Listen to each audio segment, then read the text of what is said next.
I spent 6 hours studying for my organic chemistry exam. My roommate, 2 hours. Guess who got the A? Here's what messed me up.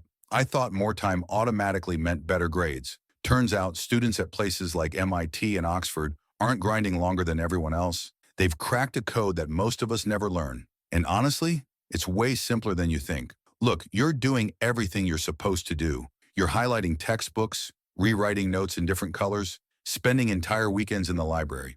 But when exam day comes, your mind goes blank. Meanwhile, there's always that one person who seems to study half as much, but somehow pulls top grades. It's frustrating, right? Here's the truth. It's not about intelligence. It's not even about discipline. The difference is method. Elite students have figured out how to work with their brain's natural wiring, not against it. And the gap between their approach and the traditional way, it's massive. So what are they doing differently? Three things. First, stop rereading your notes. Seriously, stop. When you reread, you're creating an illusion of knowledge. It feels productive, but you're just getting better at recognizing information, not retrieving it. There's a huge difference. Top students do this instead. They close the book and force themselves to remember. Say you just learned about cellular respiration in biology. Don't look at your notes, grab a blank page and write everything you can remember. Feel uncomfortable?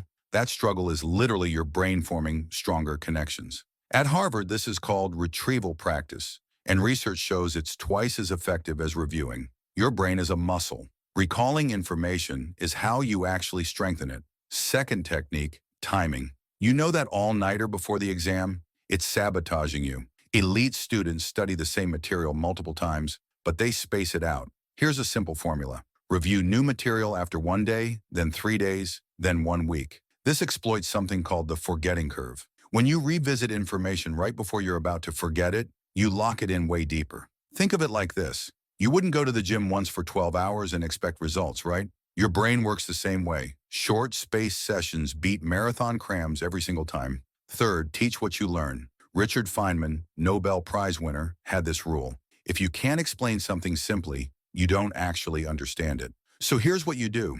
After studying a concept, pretend you're teaching it to someone who knows nothing about it. Use simple words, no jargon. Where you get stuck, that's where your understanding breaks down. Go back, fill the gap, try again. Students at Stanford use this constantly.